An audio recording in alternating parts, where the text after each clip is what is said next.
You're listening to an Airwave Media podcast.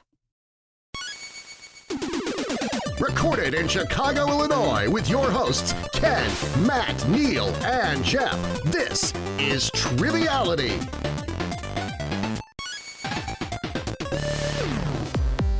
Hello and welcome to Triviality, the game where lack of seriousness meets a little bit of knowledge. I did that correct today because Ken is not here. And Jeff is here. You heard his voice. I am, yeah. I'm going to do my best to fill the room like I always do. There's a lot of space in this room right now. It's going to be very comfortable in here today. Mm-hmm. We got room to stretch out. It's going to be nice and cool. Yeah, room for activities. Just because it's 5 degrees outside, but yeah. No Neil, no Ken today. No Neil, no Ken. Unfortunately, some illness this time of year is to be expected. Ken has a fever he could not sweat out to be here today, unfortunately. I like that reference. And Neil is doing his best to teach the inner city youth, I believe, is what his job is. So yeah, he's I think he's doing baseball right now, right? He's doing Keanu Reeves and doing hardball. Hardball. Now we're playing hardball. Yeah, method acting. It is a sad movie. But the good news is we're not playing hardball. But the good news is we don't need them today. Right, we're playing because trivia. we have some awesome guests. Mm-hmm. Why don't you introduce them? Oh, you want me to introduce them? I don't think I'm doing that today. You already wrote it all down. All right. Well, let's meet our host first. Libby Killgore, a savage superstar. How are you today? I'm great. How are you guys? I think we're having a good time in here. We are. We got to meet your cats. Other than that, why don't you tell us a little bit about yourself and maybe some fun trivia about you? So my name's Libby. I am a baker and pastry chef in Chicago. I work for a bakery called Dorothy's. I have been a nomad most of my life, so the fact that I've been in Chicago for the last almost 4 years now is like the second longest time I've ever lived anywhere ever. Got a couple of cats, got a cool husband who's hosted your show a few times. Mm-hmm. I broke my foot 2 weeks ago, which has been really fun. That doesn't sound like fun. It's not. I don't recommend, but I don't know. That's about all I got. Welcome to the show. I would say, and welcome to the best city on earth. So, For real, right? I've lived a lot of places, and Chicago is my favorite. Yeah. Me too. I've lived a lot of places. Yes, you have. And now Chicago I've been here a whole year, so we'll see. Maybe I'll stick around a few years this time. Yeah. I mean, fun trivia fact about me. Sorry, I don't mean to cut you off. I'm 37. April of 2025 was the first time in my entire adult life, so since I was 18, that I have re-signed a lease. Oh, wow. I hope to do that one day too. You just get such a good deal when you move. That's how it works. I know. And you live in one bad apartment, and then you move to the next bad apartment, and you move to the next bad apartment, and before you know it, 20 years have gone by, and you've moved every year for like 18 years. Yeah, the devil you don't know is better than the devil you know, I believe is how that phrase goes. Yeah. Well, thank you for being here and hosting the game, but it's not going to be just me and Jeff. We need to play against some people today. So introducing first, it's Oakland 5 supporter Kevin Custis. Did I say that right? Yeah, that's right. Perfect. Yep. Welcome to the show, Kevin. You didn't say Curtis, so that's good. How's it going? Well, I'm not that nearsighted. I can see it. It's over there on the screen. Sometimes a little bit. Running thing. Welcome to the show, Kevin. Tell us a little bit about yourself. Well, good. Thanks for having me. I'm happy to be here. I am living in Colorado. I'm married. Got a lovely wife. I got 2 kids. Age is 11, and I got a 1-year-old. So nice and fresh. I've been a school teacher for the past 20 years. I teach middle school kids. So I think I wrote into you guys. I'm a middle-aged, middle school, middle class, kind of guy. So things are good. I've been teaching for a while, coach a lot of sports. I live in Colorado and like to snowboard a lot. So season has just started for us. We got that going. If the weather here's any indication of what you're getting out west, I hope you're getting plenty of powder. Yeah, we just did get about 6-7 inches today. Nice. So we'll get some. 6-7 here. That's a it is. No. As a middle school teacher, that's my whole life now. So So I was at Target the other day, And obviously we make the 6'7" joke all the time. I know it's a thing out in the wild. I've never actually heard a kid say it until the other day when we were doing some shopping and this kid was like, Mom, check it out. Its size is 6'7". And then the brother and sister didn't react. Mom didn't react. And he's like, guys, 6'7". I'm like, oh. He doubled down, and that's good for him. And then you should have seen my stupid face because I was like, I heard it for real. This is a thing. I knew it was a real thing. Yeah, and that was it. That's all I need to ever hear it. I don't need to hear it again. Well, I, for one, can't wait to leave that in 2025 and move on to something else. So thank you so much, Kevin, for joining us today. Partnering up with you is going to be a Not a Robot supporter on Patreon. It's Jo Bailey. How are you doing today, Jo? I'm all right. I'm doing good today. Wonderful. Why don't you tell the folks a little bit about yourself? So my name is Jo. I am 29. I live in Michigan. I was last on the first bonus episode of Psych, where I yelled about the bald guy from Tears for Fears, and it has haunted me ever since, and I still do not remember his name. But I did finally move out of my hometown. I still have not been to Canada, and I also have a blind cat. So, yeah. That's wonderful. It's nice to have you back. I don't think I was on that Psych episode, so that's why. Apologies, I didn't remember, but it's great fine. to have you. It's just like one of those like sleep paralysis nightmares. Is the bald guy from Tears for Fears staring at me, but it's like I need to say his name for him to leave, and I can't, and I just can't wake up. I appreciate that. I too will now be having that nightmare this evening. Yeah, if you guys missed it and love Psych, it was a great episode. I love the bonuses when the people really, really know everything about the show. And I was like, I'm a big Psych fan. And they'd ask a question. You're not. I'm like, I don't know anything. No. Anytime we're on, we do those. I'm like, oh yeah, I love blank. I do not love you blank. You don't know anything about blank. No. Blank. I'll tell you about blank. You're not talking about the big picture. Yeah, that's the problem here. Thank you so much, Jo. So you'll be partnering up with Kevin. Kevin, you had a really funny idea for a team name. Yeah, I guess, her name's Jo. My name is Kevin. My last name is Custis. So my initials are KC and JoJo. I'm old, so I remember the 90s R&B scene pretty well in high school. It was pretty tender. Yeah, I did a lot of hand hovering slow dances to that song. So it's a big name. So we're also going with the old school R&B name convention. Yeah, kind of vibe, yeah. Yeah, so Jeff, what did we come up with? Well, unfortunately, Matt and I are stuck in a state of arrested development. So we never became boys to men. So we're just boys to bigger boys. So yes, we're going to be boys to bigger boys. No connotations there at all. It's just what we are. So now that we have the game all set up, first we got to know how to play the game. So let's send it to the rules guy. The rules of the game are simple. 20 questions split into 2 rounds worth 10 points apiece. At halftime, there'll be a special swing round designed by this week's host. After regulation, players will enter the final round with the points that they've accumulated and will have a chance to wager 0 to 30 points on 5 categorized questions. At the end of the game, someone will be named the cream of the crop. Cream I am. All right. That is how it's played, usually, most of the time. So it's going to be the same today. I'm going to hand it over to Libby, and we can get this game started. All right. So this game really has no rhyme or reason until we kind of get towards the end when it's going to become more kitchen culinary related. So just know that going in.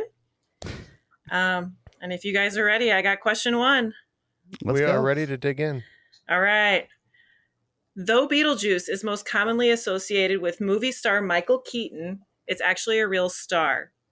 This red supergiant is usually the 10th brightest star in the night sky and is a part of which well-known constellation? Bonus point if you know this star's companion star. Ooh, do you know this, Jeff? You made a face like you should know it. Should is the operative word, Matt. I don't know the other one, but we'll go ahead and lock in a constellation. Oh, good. We're locked in with a constellation. Oh, I believe I know this. I don't know about you, Jo. But I can't, I want to say it's like Orion or something, because that's a pretty well-known, It's his right shoulder, I believe. Okay, I only heard the companion once before, so I don't remember that one. I don't know if you have any ideas. Yeah. I gotta guess. I don't know. Rigel, maybe. I'm not sure. Rigel sounds better than nothing. Right. That's the only guess I have for Rigel, it. So Rigel sounds good. We also guessed Orion because I love Orion. Yeah, I'm more of a belt guy, so I don't know the rest of the stars, but I'll take his word for it. It is Orion. It's in his shoulder. And his companion star was discovered in 2024. So it's not Rigel. I didn't write down the actual name for it, but it's known as Beetle Buddy. Oh, that's fun. Oh, that's nice. Beetle Buddy. That's the cutest star name I've ever heard. We all like that one. It's adorable. Yeah. Number 2.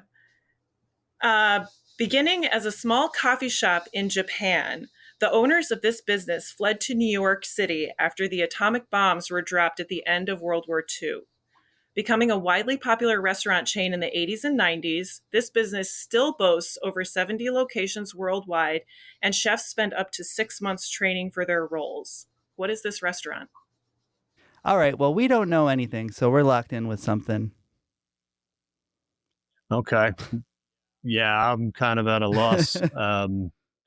Yeah. I'm just thinking of Japanese restaurants, and all I'm thinking about is Benihana. And I'm pretty sure they have more than 70, but they might be only 70. And I think, don't know.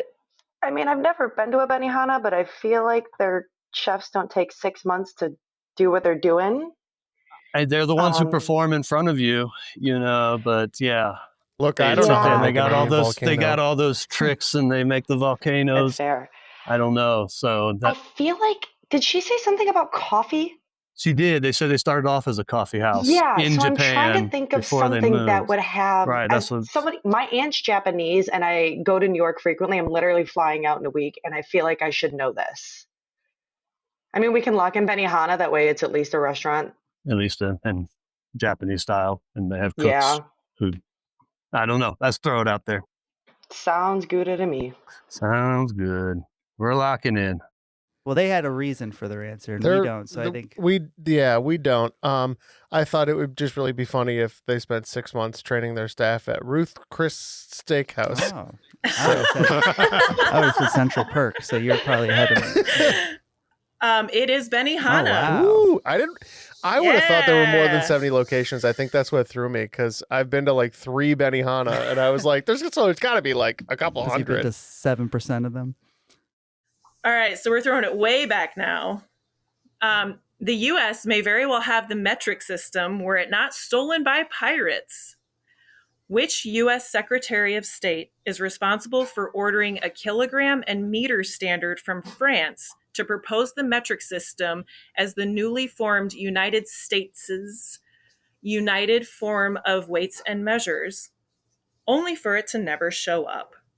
The standards never made it after the ship carrying them was taken by pirates as it was crossing the Atlantic in 1793.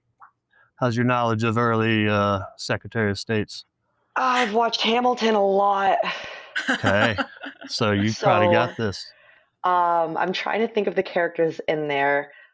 Thomas Jefferson was kind of a prick and always wanted what he wanted, so... I believe Thomas Jefferson was the first Secretary of State. But I know that Hamilton created the Treasury.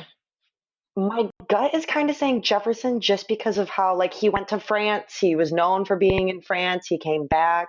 He wanted to, like, bring a lot of the stuff they had there over here. So that's kind of where my brain is at. Like macaroni and cheese. So, yeah, I'd say we lock in with Jefferson. There's no bigger Francophile I can think of than Thomas Jefferson. So that's what we locked in with. It is Thomas Jefferson. All right. Nice job. Nice job. All right. So keeping with vices, mega brewery Heineken's most popular brand in terms of beer sold annually is, unsurprisingly, Heineken. But what is this company's second most popular brand? You got any ideas, Joe? I have one in mind, and that's it. What are you thinking? I'm thinking Amstel Light. I know they're made. That's the same company as Heineken, made by the same brewery. But I don't know if they've bought anything else that would be. But that's the first thing that came to mind was Amstel Light. Sounds good to me. Want to go with Sounds it? good to me. We're going to go with it. Okay. All right. All right, they're locked in with Amstel Light, which sounds like it'd be made by Heineken, which I think it is. What we went with was a beer that I know is one of the most popular beers sold right now, and I wasn't sure who bought it, and I hoped it was Heineken, so we said Modelo. So close. The answer is Tecate. Oh. I was in the right because I knew it wasn't Corona. You guys were because that's someone close. else. You were in the ballpark. Yeah. Tecate. I think Yeah. Modelo's too pop. It's Tecate. probably a higher selling than Heineken even. So that's where we were wrong. All right. Pivoting totally. What are the 12 animals of the Chinese zodiac? All right. All right, so both teams had a quite lengthy discussion. It turns out, There's at a least race? over here, we don't know our Chinese There's zodiac. a story of a race that Yeah. that Kevin was So- familiar with, at least, so he had an idea of how this works. We were I'm, just saying stuff. I'm almost fine, honestly. The team that gets more right gets 10 points. Yeah, How about that? that works for me. All right, so Matt, you want to run down our list? Our list, we did have ox, we had rabbit, we had fox, we had dragon. It sounds good so far. We had snakes, we have rats, we have goats, we have monkeys, we got cats, dogs, tigers, and bears. We could have done a better job rhyming that, but I know. we'll it see where started we out ended up. good. What about KC and JoJo? What'd you have?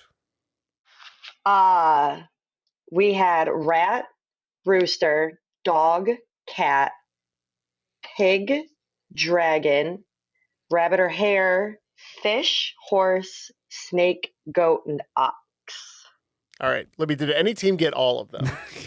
No. Okay. But you both were very close.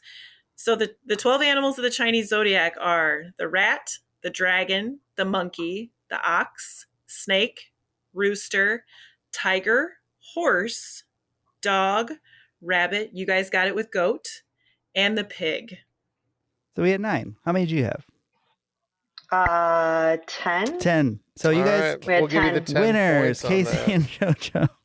If we all worked together as We one would've had team, it. we would have had that. We were so good. But unfortunately, today we are not one team, Matt, because There were 2 teams. Casey and JoJo currently has the lead after 5, 40-20. Hey, that's all right. So we got a little bit of ground It's to anyone's make up. game is what I always say when I'm losing. Nice job, guys. All right, so not a multiple choice or multiple answer one for this one. The ornate, gaudy, and outrageously expensive Fabergé egg is not actually French, despite the sound and spelling of its name. Also known as the Imperial Easter egg, which Tsar of Russia commissioned the first Imperial Easter egg in 1885? All right. I got a feeling it's either a Nicholas or an Alexander. Those are the guys in That's what I charge was at that thinking, time. Nicholas. That was my first Yeah, thought. Nicholas II during the Revolution, but that was like 1917. So I don't know if he would have been old enough because he was rather young and brash. And then you got one of the dads didn't rule. Is it Alexander III? Do we have to give you a number? Original number too? I would assume so. Yeah, I would assume so. Yeah, so they're looking for the first name. 1885, I'm thinking Alexander II would be my guess. Okay. Alex 2 over there. Well, what do we have? We got Nick. Which one? Well, we thought Nicholas II was the one during the Mhm. Russian Revolution, and he was only like in his 40s at Mhm. that point. So we think he would have been a kid. Maybe it was dad. Maybe dad was Nicholas I. Casey and JoJo was closest. It is Alexander III. Ah. So close. All right. Keeping it kind of classic. The story of Odysseus returning home to Ithaca after the Trojan War in the Odyssey is one of the oldest surviving works of literature and combines the supernatural with the natural. How many times is the color blue mentioned in the Odyssey? 0. They didn't understand the color blue back then. The sea was wine dark to them. So that's how it's referred to, as the sea is wine dark. So they use color a lot in that story too.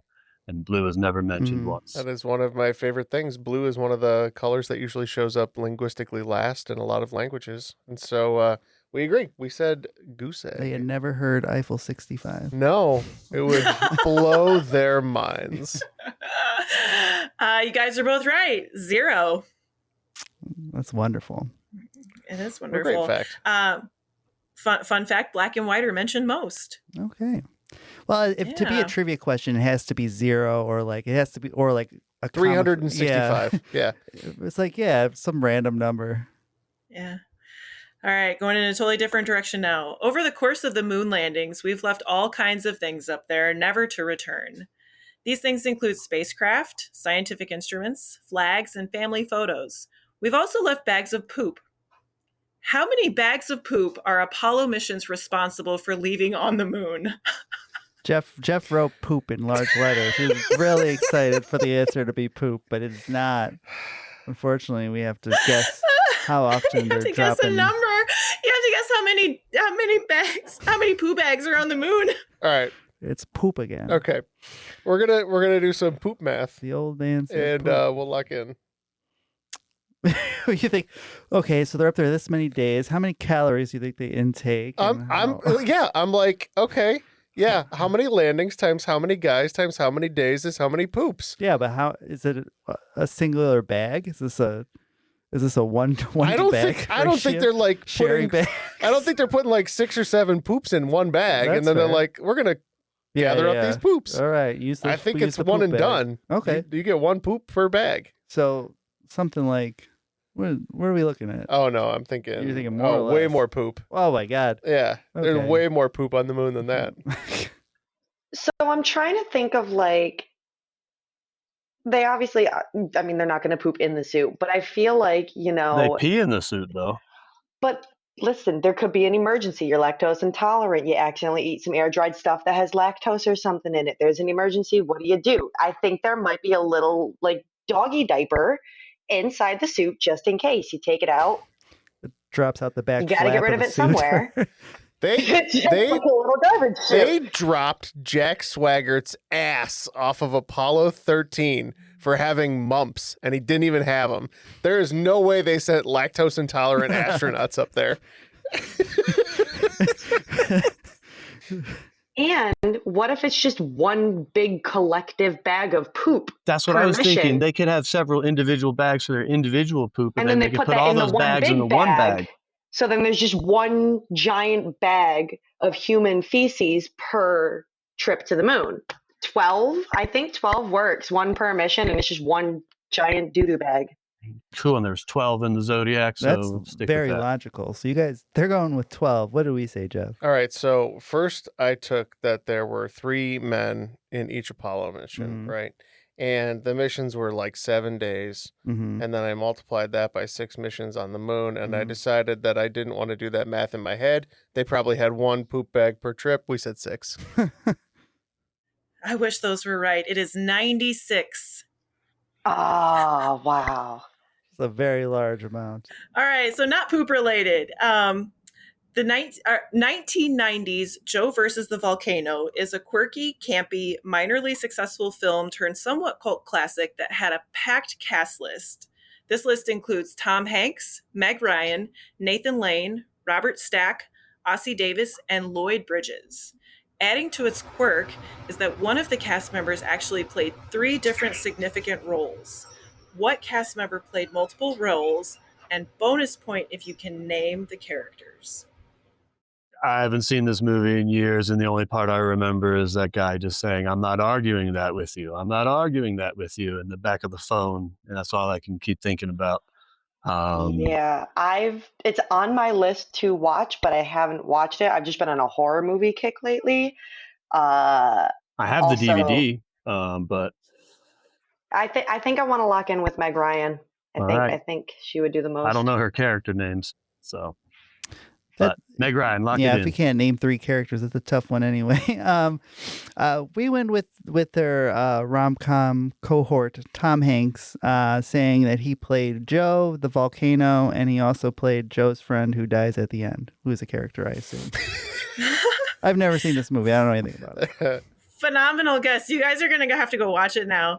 The answer is actually Meg Ryan. And yeah.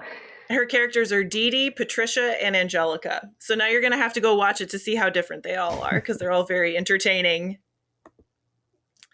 All right, keeping it thrown back a little bit. Popular in the 1980s, though no longer produced, this Milton Bradley game was set on a tropical island that was home to the ancient idol Volker and featured the tagline, "The dimensional adventure game of pitfalls and perils." What is this game? The movie, what was that? It was like a space movie with a board game. I think Josh Hutcherson was in it and Kristen Stewart, and it started with a Z, like Zarathra or whatever. That's the only thing I can think of that might be akin, and I'm probably sounding insane to people who know it. Yeah, I'm not sure. Let's see. Monkey Island, Tropical Islands. Yeah, I have no clue. Yeah, I have nothing. I'm going to have to tap. I can't even think of a funny answer. Yeah, I think we're going to tap. There's a lot of games that came out at that time. I had no idea. There was a game that I had that had little hikers that went up a mountain, and then a little Tasmanian devil thing would come down and knock them off. And that game was called Tornado Rex, and I love that game, and I don't think it's right, but it was super fun. It sounds super close. This game was called Fireball Island. Oh. So it was a 3D game, and it had a volcano that would essentially like shoot out marbles that would come down onto the board. Yeah. Sounds like a bar I used to go to in college. I was going to say Fireball Island. I remember that bar. Well, if I'm not mistaken, Matt, that is 10 questions. Mm-hmm. And so after 10 questions, KC and JoJo have 60. Mm-hmm. And we have less than 60. 30. 30. So we're off to a great start. First things first, we have to thank all of our lovely patrons. Is that correct, Jeff? Thank them. Yeah, we have to thank them. And we want to also invite all of you who are hearing this ad to join us on Patreon, because we have a lot of great things over there at patreon.com/Triviality Podcast. And that's where you can access all of our exclusive bonus episodes, crop drops, and we have many other perks at many different levels. We hope are tailored to all of your trivia needs. So, yep, the patrons is what keeps the show going and lets us make all of this bonus content. So we implore you to head on over to patreon.com/Triviality Podcast.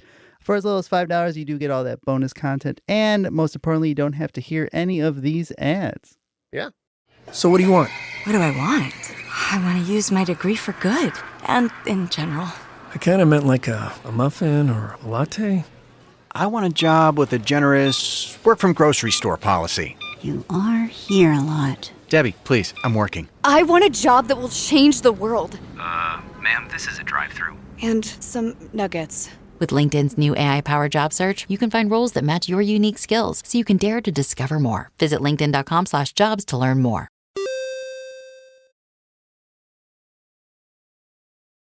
All right, Libby, if you want to go ahead and get us started, we're going to go right to round 2. Sure. So we're going to keep it old school here.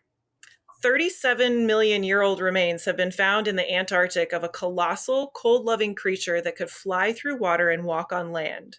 Measuring 6 feet 8 inches end to end, this animal could have looked LeBron James right in the eye.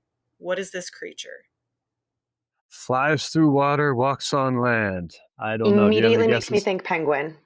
Oh, yeah. When they go into waters, they dive and kind of like shoot like a bullet through the water. And now they're not super big. I don't know what the biggest penguin is, but that like 4 foot sounds about right. They have the emperor penguin, I think, is the biggest one, right? And that might be. And I don't think 4 feet sounds about right. My kid's about 4 feet, a little bit taller. Yeah. So that was my first thought when I heard that they fly through the water and walk on land. And they walk. So yeah, let's go with it. I'm down with it. Penguin. That is a very cute answer. Penguin. Yeah, well, if you're, I would love to see a giant penguin because I love charismatic megafauna. So that's what we wrote too. Penguin. It is the Colossus penguin. Still keeping it kind of back in history, but not quite as far back. Popular culture knows John Coffey as the fictional, wrongly convicted, gifted inmate with childlike innocence housed on Stephen King's Green Mile. But there was a John Coffey that was an actual person, though no relation to the fictional character. He was convicted in 1885 of killing 2 people in Crawfordsville, Indiana. Sentenced to death, John Coffey was housed in a very uniquely constructed jail, popular at the time around the Midwest, but this style of construction fell out of use due to the danger the construction posed to staff and inmates, which included and was not limited to limb loss and decapitation. The last of this particular kind of jail closed in 1969. What was this style of jail called? My brain instantly went to guillotine doorways, but I know that's not it. Guillotine doorways. Yeah, that's kind of what he's kind of described. I wonder if it has something to do with the automatic doors, how they're like on a buzzer system now where you can like push the button and do it. I wonder if it was on a timer. And then like if you didn't get it right, you stick your hand in there, you get one your hand arms. Joe. So yeah, it's loss of limbs. Huh. Yeah, I couldn't tell you the name for a single design. Guillotine doors. Guillotine doors, mid-century modern. Yeah, guillotine doors. Let's go. We have a All right. farmhouse jail, I believe. The Tudor style. It's a Tudor jail. Yeah. So they were called rotary jails. They were designed like almost like a carousel. And so the warden, I believe, would go down into the center and the jail would rotate around this central point. So the inmates, there was only one door ever that inmates could exit and enter out of. And it was rotated with a hand crank. And if they rotated it, an inmate or a guard had their hand or head still sticking, it would. Yep. That sounds like a bad idea. It sounds like a bad idea. Yeah. Yeah. Rotary That's why they jail were is in another photo you Indiana. show like Gen Z kids and they have no idea what it is. Yeah. Can't figure it out. Keeping it old school, sort of. We're moving more into modern times. Tuvan throat singing, also known as Mongolian throat singing, is a traditional singing style characterized by singing multiple notes simultaneously while using circular breathing so notes can be extended for long periods of time. Believed by some historians to predate language, this ancient practice is finding its way into popular culture and modern music. Who is the Mongolian folk metal band most associated with Tuvan throat singing and does, in my opinion, the best cover of Iron Maiden's The Trooper? Oh, Jeff was so excited. We are about locked this. in. Yeah, he's locked in. He's like, I know Love this. I feel like I've heard of this band because my friend actually used to make me listen to a lot of Mongolian throat singing. They went through a phase, and as one does with the Mongolian throat singing. It's not a phase. It was never a phase. Yeah, I think they're gonna have to Mongolian. Yeah, I've got I nothing. got nothing. So Jeff, enlighten us on Sorry this about wonderful Yeah. band. Yeah. So this might be a band you've heard of. There's another band with the same name that's much less important, called The Who. Mm-hmm. This is the HU, but The Who. The HU, The Who. Okay. I have heard of them. My uncle listens to them. It is The Who. They put on a very good show. All right, changing directions totally now. Everyone finds satisfaction in the golden brown in color and complex flavors and aromas that are created when food is heated, cooked, baked, sautéed, grilled, etc. This process involves multiple stages and a series of complex chemical reactions that break down and rearrange molecules. Present in cooking, baking, and even brewing beer, what is this process called? We're locked in, Matt. I am a barista who does kitchen work at my location sometimes, and I could be wrong, but I think it's the Maillard reaction. Instagram knows me inside and out, so it started feeding me time-lapse videos of things baking in an oven, which I've been very much enjoying lately. But we agree this is the Maillard reaction. It is the Maillard reaction. Yes. We have very different Instagram for you suggestions. Look, there's just something so satisfying about like a nice loaf opening up and I like believe it. I'll take your word for it. All right, so this is another multiple answer one, but it only has 5 answers for it. Name these 5 states based off the nicknames used on their license plates. Number 1, Vacation Land. Number 2, Live Free or Die. Number 3, Birthplace of Aviation. Number 4, Heart of Dixie. And number 5, the Constitution State. So we're going to go Florida, New Hampshire, Ohio, Tennessee, Delaware. Sounds good. All righty. Lock it in. Lock in. All right, they're locked in. What did we say, Jeff? Yeah, so It's very similar list. Except I realized that I was lying, and it's not that similar. But so we agree. New Hampshire is live free or die. Mm-hmm. We agree that Ohio was upset that they weren't first in flight, so we said Ohio. Heart of Dixie, I think, is Alabama. Mm-hmm. Constitution State is Connecticut, I think. Mm-hmm. And I think Vacation Land is Maine. You guys got it. You were correct. Vacation Land is Maine. Live free or die is New Hampshire. Birthplace of aviation is Ohio. Alabama is the heart of Dixie, and Connecticut is the Constitution State. The first half of the second round was much better for us at Boys to Bigger Boys. We added 40, which was more than our entire first round score. We are up to 70 points, which brings us much closer to KC and JoJo, adding 20. They are at 80. Ooh. So now it really is anybody's game. Now we are not lying.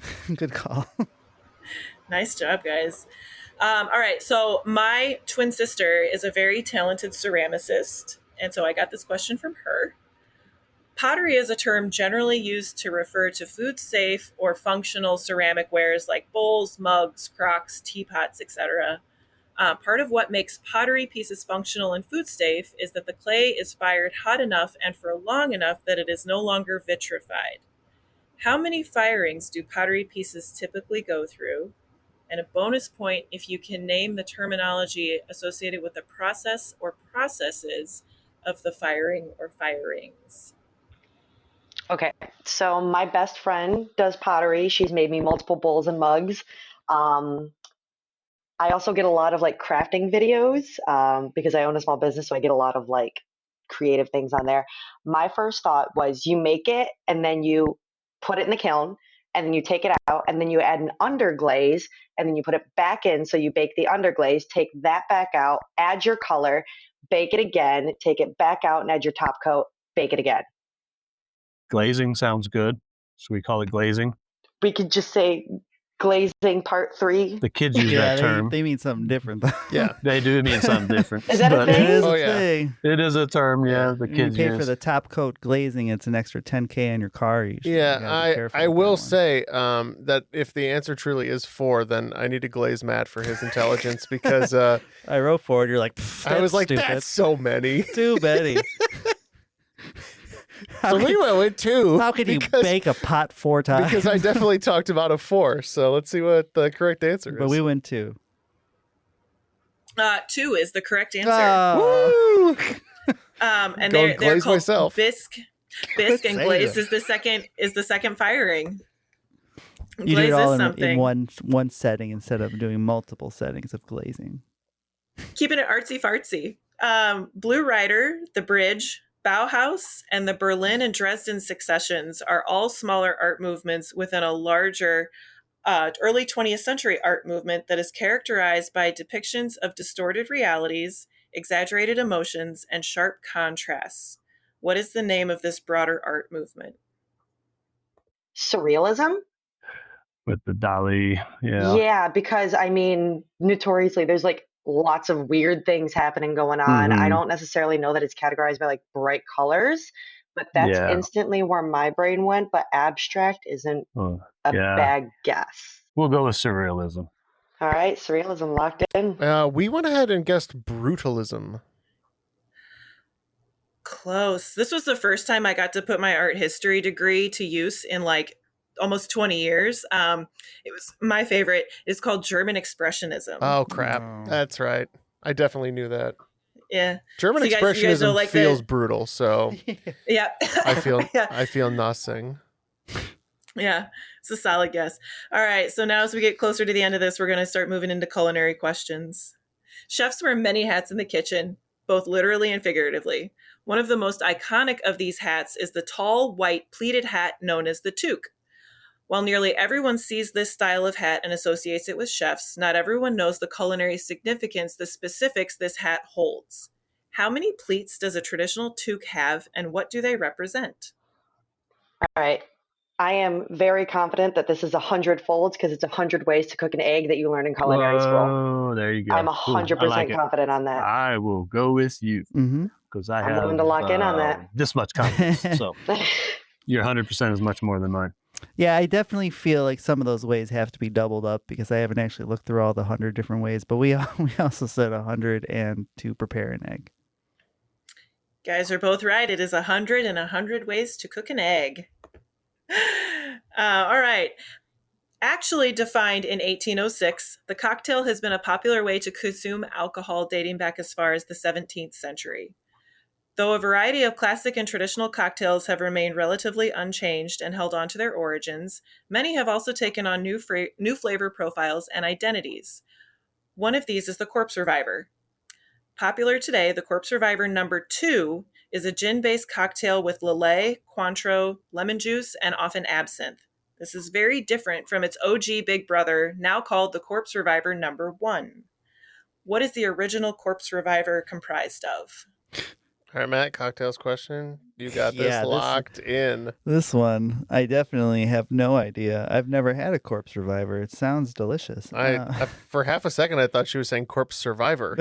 And I was like, that's cool. Yeah, either way. I'd like to survive this corpse.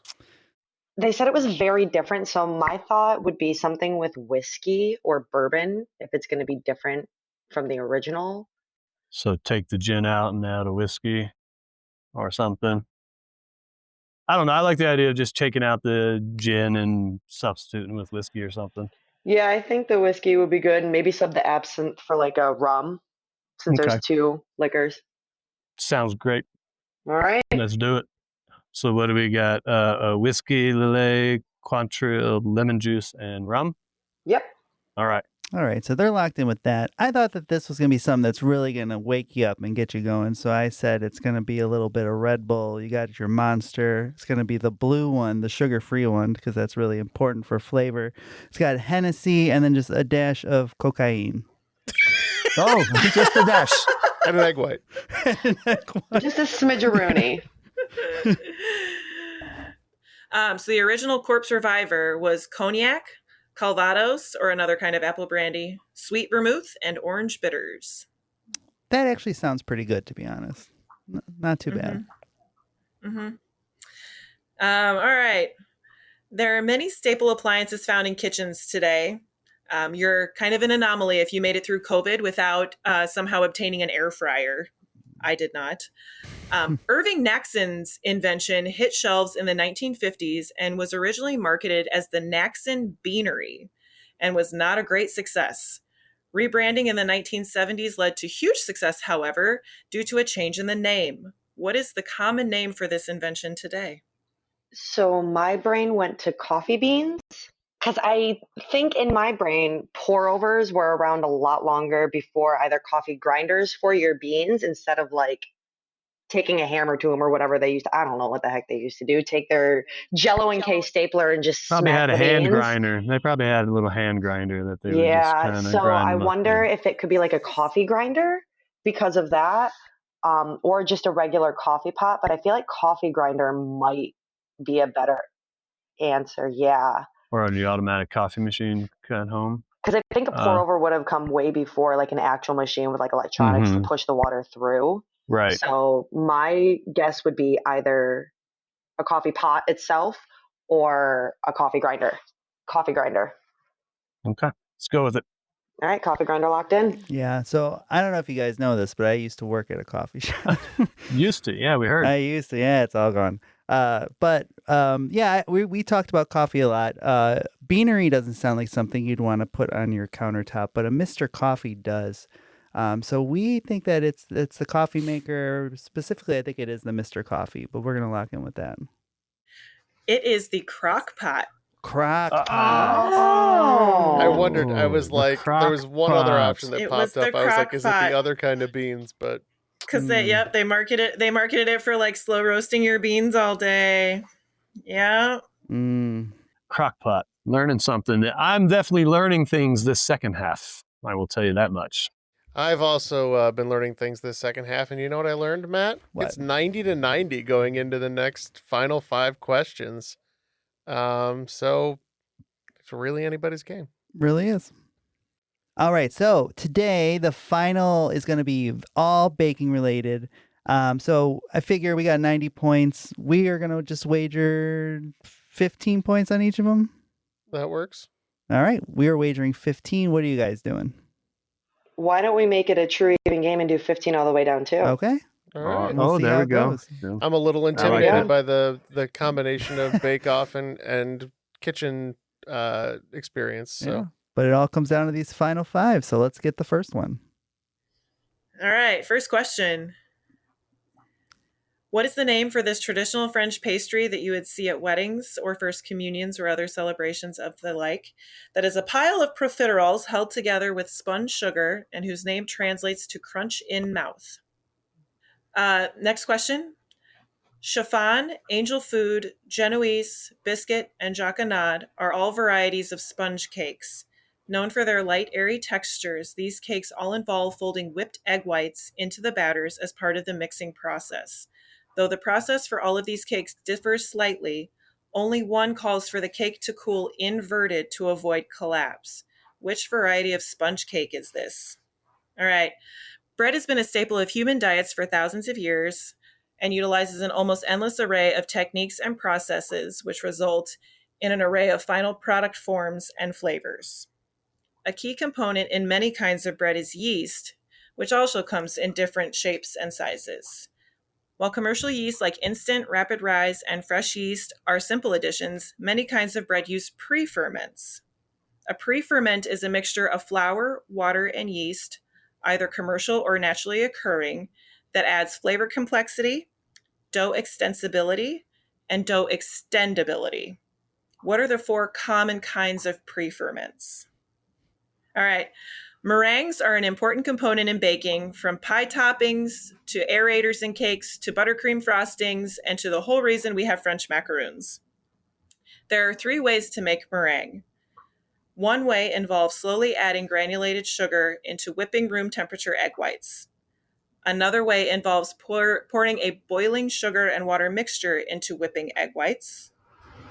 And the third method involves heating egg whites and sugar over a double boiler to a particular temperature, and then pouring that mixture into a bowl and whipping it into egg whites. What are the 3 types of meringue called? All right. This caustic chemical is used for everything from making pots and pans shine to unclogging drains. Watered down, it's responsible for the deep brown color and paper-thin yet super snappy crust that encases a soft pretzel when it is dipped quickly in this diluted mixture and then baked. What is the chemical? All right. We have all of our questions. We have our wagers, and we will be back after this message. The world moves fast. Your workday, even faster. Pitching products, drafting reports, analyzing data. Microsoft 365 Copilot is your AI assistant for work. Built into Word, Excel, PowerPoint, and other Microsoft 365 apps you use. Helping you quickly write, analyze, create, and summarize. So you can cut through clutter and clear a path to your best work. Learn more at Microsoft.com/M365 Copilot. All right, listen up, nacho chips. Quiet down, crispy potatoes. This is the moment Velveeta's been preparing you for, and you're not about to crack under pressure. Today's the day to go all in on the drip. Velveeta's Heat and Eat Queso is the MVP of any game day spread, so stick by them, and you'll be golden. Now get out there and make delicious history. No tailgate party is complete without Velveeta.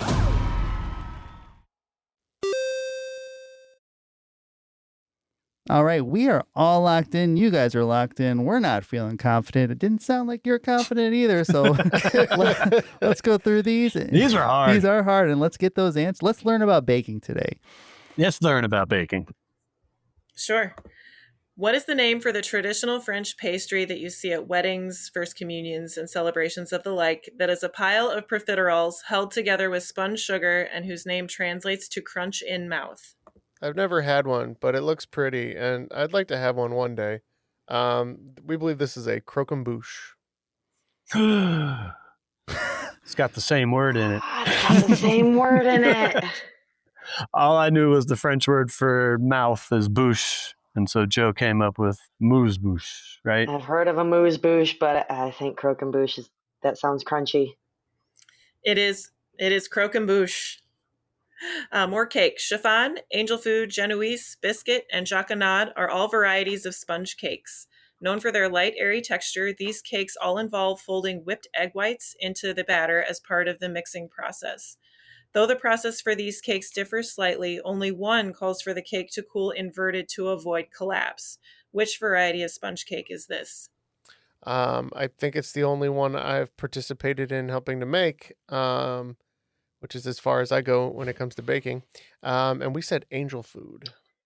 Yeah, we weren't too sure on this. We kind of guessed based off of things that I may or may not have seen Paul Hollywood judge previously. Chacon sponge. So we went with chiffon. Guys should have gone with Genoese, the other one. Oh, man. It's a Genoese cake. Chiffon and angel food both require you to not spray the inside of the cake pan because the cake has to adhere to the cake pan to actually keep it from collapsing. All right, moving on to bread. What are the kinds of pre-ferments? I'll take one of the four answers because there are four.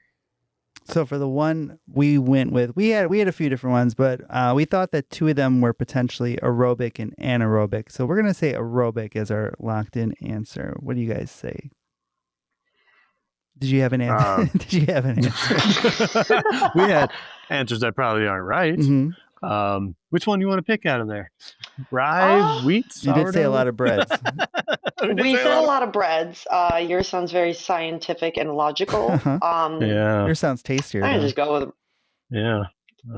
Just go with rye. Mm-hmm. Yeah, that was the one I was going to pick. Yeah. We're on the same page there. We'll go with the pre-yeast rye.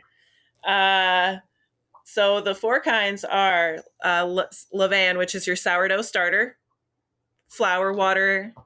You got a poulish, which is a mix of flour and water and a little bit of yeast from the recipe.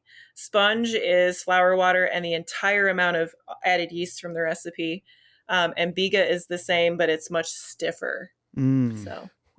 Those are all words I've never heard before. I've heard the word sponge, but I don't think it was in that true, context. yeah. It was just in the last question. We were not sponge worthy today, unfortunately. You've heard sourdough starter. You lived through 2020, right? Yeah. That's true. I didn't know how to name.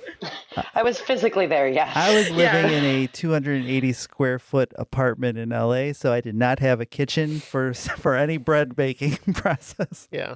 Unfortunately. Were you eating a lot of street tacos? A lot of street tacos. In LA. Mm-hmm. Meringues are an important component in baking, from the topping of pies to aerators and cakes to buttercream frostings to the whole reason we have French macaroons. There are 3 ways to make meringue. One way involves slowly adding granulated sugar into whipping room temperature egg whites. Another way involves pouring a boiling sugar and water mixture into whipping egg whites. And the other method involves heating egg whites and sugar over a double boiler to a particular temperature and then whipping that mixture into a meringue. What are the 3 types of meringue? So we went with the cloud meringue, which I think might have been something. We had nothing else, so we thought nimbus, which is also a type of cloud. And then we said the lemon meringue, my favorite meringue. The lemon. My favorite too. Nice. So I knew 2 of these, and then Kevin kind of threw this last one out, and it reminded me. So I knew that there was a Swiss meringue and a French meringue. And Kevin said Italian, and I was like, I'm pretty sure that's the third one. Trying to recall that Great British Bake Off. It's all I got. So we went with Swiss, French, and Italian. You are correct. It is Swiss, French, and Italian. Yeah. Although I do like the cloud answer. That was pretty good. That was good. Yeah. Light and fluffy. That's right. Final question. This caustic chemical is used for everything from making pots and pans shine to unclogging drains. Watered down, it's responsible for the deep brown color and paper-thin yet super snappy crust that encases a soft pretzel when it's dipped in this diluted mixture and then baked. What is this chemical? I don't want to be dramatic, but it all comes down to this question. It does. Fortunately, I've What used happens a if lot there's a of. tie? Fortunately, I'm not good at baking, but I've used a lot of drain cleaners. If there is a tie, we do have to go to the bake-off, actually. Yeah, So yeah. unfortunately, it tie might goes- take a Who while. can maintain eye contact with Paul Hollywood the longest without breaking down? I'd love to stare into his eyes. But we said lie. Lie. Ooh. That is a We good went one. with baking soda. We did. Yeah, because I just know I've used it to clean. When you mix it with vinegar, it turns That's into a a good cleaning point. thing. And then I've used it to unclog drains because I have kids. So you got to unclog drains sometimes. I don't know. The correct Sounds answer. like a drum roll. It is a drum roll. Someone roll with your tongue. I can't do that. Oh, that's not bad. There we go. The answer is lie. Oh, Jeff, clutch. Is that the comeback of the year? Is that the comeback, Jeff? Yeah. You're the score man. I mean, I said earlier, don't call it a comeback, and I don't want to call it a comeback because with each team wagering what they did and with scores very low being what they were, unfortunately both teams are losing points. KC and JoJo unfortunately lost a total of 45 points, bringing their score to 45. Okay. But we here over at B2BB, as I like to call it, fared a little bit better. And we only lost 15 points, which brings us to 75 points, making us today's weakest cream of the crop. There. The cream rises to the top. Boys to baking boys now, actually. All right. Oh, you know what? That was a fun game. That was way more fun we than the learned scores a would. lot about baking today, and because of that, we thank our host Libby. Thank you so much for that game today. We really appreciate it. Thank you, It guys. was a lot of fun. I'm sorry we couldn't rise to the occasion, but Any last shout outs or thanks you'd like to give today? Yeah, I mean, I'd like to shout out my husband Cole. He's the one that got me in with you guys because he's hosted with you guys before. Shout out to my sister for her help with a couple of questions, and shout out to my stupid cats that have been keeping me company the whole time. They're very good. No one's crawling across the screen. No, they were much better behaved than Matt's cat. That's true. My cat was not well behaved. Nora does not care. No, she does not. She'll learn. She'll figure it out. I have a cat named Nora. You have a cat named Nora too? Well, Nora Jones. Shout out to Kevin's cat, Nora. Kevin, thank you so much for joining us today. I really appreciate it. Any last shout outs you'd like to give? Of course, thanks to my wife and family for letting me kind of hang out here with you guys for the evening. She's at home taking care of the kids, so love her to death. Love my kids. Shout out to any of my students who may or may not be listening. But other than that, hopefully, thanks to you guys for I having think me. we kept it mostly PG. Yeah, hopefully your students learned a lot about poop in space. Something that 11-year-olds probably love. Right. Yep, that's what they're into. So, but no, I appreciate you guys letting me come on. I had a lot of fun. Awesome. Thank you, Kevin. And I enjoy listening to you guys all the time. Appreciate it. And Joe, last but not least, thank you so much for joining today. Any last shout outs for you? Yeah, thank you for having me. Shout out to my unhealthy obsession with British TV for getting me into the Great British Bake Off, for whom I would not know the meringues without. Yeah, last words. I know it's said a lot lately, but really be kind to each other, stay strong, and just be a decent human being and support small businesses, especially during these times. So yeah, and I guess shout out to my cats too. Logan and Twinkle Jubilee. We got some X-Men cats over here, so I like it. Yeah, and last but officially not least, we have to thank our network, Airwave Media. You can check them out at airwavemedia.com for lots of podcasts such as Bad Watchdog, Ben Franklin's World, and the Book Riot podcast. That sounds like a lot of fun, doesn't it? It does. All right, and that'll wrap it up for today. So for Jeff, Joe, Kevin, Libby, no thanks to Ken and Neil, I am Matt, and that has been Triviality.